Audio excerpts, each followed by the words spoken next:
আর এটাও বলেছি, যারা মনে করেন হজের সফরে গেলে টাকা খরচ হয়ে যাবে, এটা তো অনেক ব্যয়বহুল একটা ব্যাপার, অনেক টাকার একটা ব্যাপার, এজন্য আপনারা হজে যাইতে চান না, তাদেরকে বলবো হাদিসের মধ্যে আসছে হজের জন্য খরচ করা আল্লাহ রাস্তায় অর্থাৎ জিহাদের জন্য খরচ করার সমান সওয়াব পায়।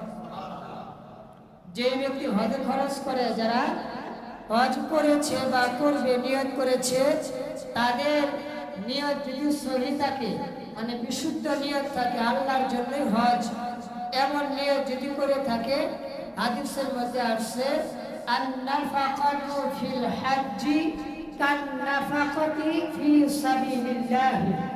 আন-নাফাকা, নাফাকা মানে খরচ করা, নাফাকা মানে কি খরচ করা। আন-নাফাকাতু ফিল হজ্জি, হজের মধ্যে খরচ করা, হজের ক্ষেত্রে খরচ করা, কান-নাফাকাতি ফি সাবিলিল্লাহ, আল্লাহ তাআলার রাস্তায় খরচ করার মতো। কে বলছেন? আল্লাহর নবী। আল্লাহ রাস্তায় খরচ করার মতো কেমন? আদ-দিরহামু কা-সাবঈ মিআতি, এক দিরহাম খরচ করলে 700 দিরহাম খরচ করার সমান সওয়াব। তাহলে আমরা আমাদের হিসাবে যদি বলি 1 টাকা খরচ করলে 700 টাকা খরচ করা হবে। তা আপনি যদি হজের সফরে 7 লাখ টাকা 8 লাখ টাকা খরচ করেন হজ করা বাবদ, এখন আপনি 700 দিয়ে গুণ দেন, 7 লক্ষ টাকারে 700 দিয়ে গুণ দেন, যত আসবে কেমন জানি আপনি 7 লক্ষের পরিবর্তে ওই পরিমাণ টাকা খরচ করার সওয়াব ফজিলত আল্লাহর রহমতে আপনি অর্জন করে ফেলেছেন। এজন্য হজ করে টাকা নষ্ট হয়ে যায়, যারা বলে নাউজুবিল্লাহি মিন যালিক, হজ করলে টাকা কি নষ্ট হয়ে যায়, এই কথা বলা যাবে না। এমনিও যদি সওয়াব না হইতো, ধরে নেন যে হজের এই খরচে 1 টাকা সওয়াব নাই, তারপরে যদি আপনার খরচ হয়ে যাইতো, এটা করা লাগবে, সওয়াব না হলেও আপনাকে এটা করতেই হবে। কিন্তু আল্লাহ পাকের কি মেহেরবানি, আপনি হজ ফরজ হয়েছে, আপনি হজ করলেন, খরচ করলেন, কিন্তু মাগার হজের যে হুকুম বিধান এটা তো আদায় হয়ে যাবে, ফরজ একটা আহকাম হুকুম এটা আদায় হবে, পাশাপাশি আপনার আলাদা আল্লাহ রাস্তায় খরচ করার একটা বেনিফিট, লাভ, মুনাফা আল্লাহ তাআলা হাজী সাহেবদেরকে দান করে দিয়ে থাকে। হাজীদের কোনো লস নাই, হাজী সাহেবদের কোনো কি নাই, লস নাই। যদি হজের মতো হজ করে থাকে, হাজির মতো হাজি হয়ে থাকে, এমন হাজিদের দুনিয়াতেও সম্মান। যারা ভালো হচ্ছে মাবরুর হয়ে যায়, এই হাজি সাহেব হজ করার পরে আর গুনার দিকে তাকায় দেখতো না, কারণ তার হজ তো নাম হয়েছে হচ্ছে মাবরুর। বলেন কি নাম? হচ্ছে মাবরুর। হচ্ছে কি মাবরুর। আল্লাহ রাসূল বলছেন ওয়া হাজ্জুল মাবরুর লাইসা লাহু জাযাউন ইল্লাল জান্নাহ। সুবহানাল্লাহ। হজ্জে মাবরুরের একমাত্র প্রতিদান, একমাত্র প্রতিফল, সেটা হচ্ছে জান্নাত। আপনাদের সুবহানাল্লাহ। তাহলে যেই হাজী সাহেবের হজ কবুল হয়ে গেছে, মানে হজ্জে মাবরুর, এ কি আবার বাড়িতে রিটার্ন করার পরে গুনাহ করবে? গুনার দিকে তার মন মানসিকতা ঝুঁকবে না, গুনাহ থেকে সে অনেক দূরে থাকার ফিকির করবে, তার মনই চাবে না গুনার দিকে ধাবিত হওয়ার।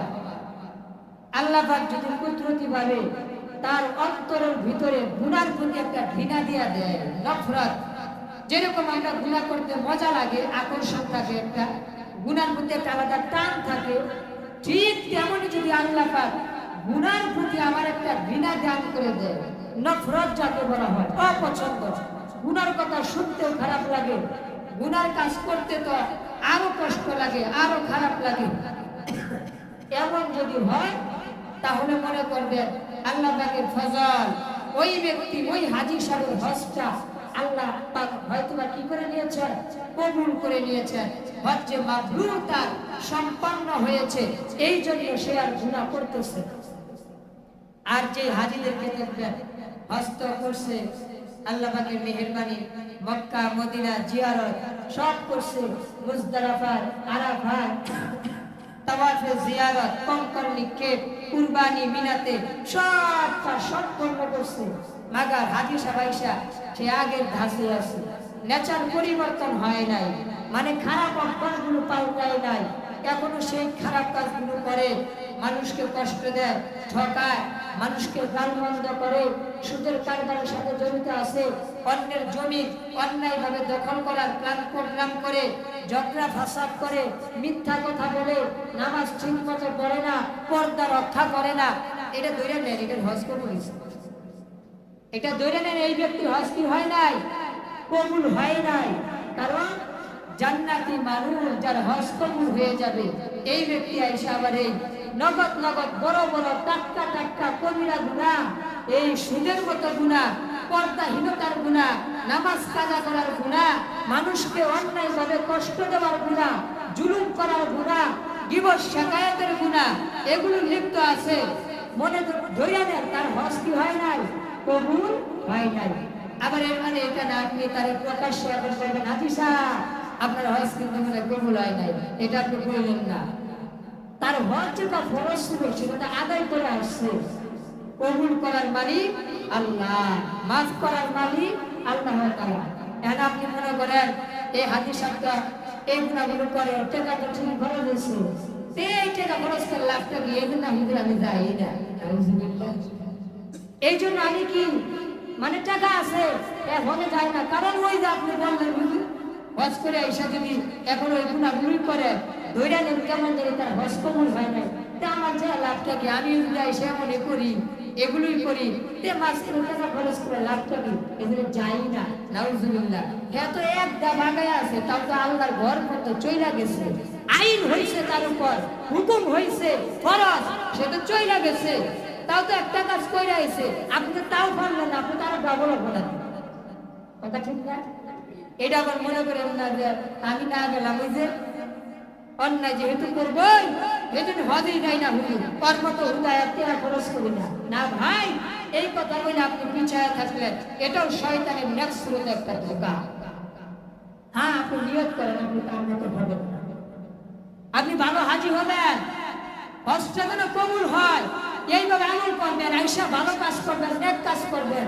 আপনারা কেউ বলছে গাড়ি করছে তুমি সুদ খাও, পর্দাহীনতা কাজ করো, এগুলো বলছে কোনো হাজিরে কেউ? আপনারা কে রাখছেন? যান, যাই দুইটা ভালো হন। এর মানে এটা আপনি যাবেন না, হজ করবেন না, এটা চলমান নাই।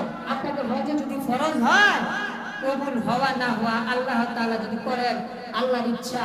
আর কবুল হওয়ার জন্য যে সামর্থ্য আল্লাহ দিয়েছেন, আমল করা আমার আপনার দরকার, এগুলো আমরা চালাইয়া যাবো ইনশাআল্লাহ। এবং হজকে হজ্জে মাবরুর যেন হয়, হজটা যেন কবুল হজ হয়, জান্নাত যেন আমার একটা আশা থাকে, বিনিময় থাকে, এমন ভাবে আমরা যারা হজে যাবো ইনশাআল্লাহ, এমন ভাবে আমরা নেক কাজ করার সাথে আমাদের হজের কার্যক্রমগুলো ইনশাআল্লাহ সমাপ্ত করবো। হজে গেলে লস নাই, বলতেছিলাম লস নাই, টাকা খরচ করলেও লস নাই। এই যে আপনি সফরে চলে গেছেন মক্কাতুল মুকাররমা, পবিত্র নগরী মক্কা।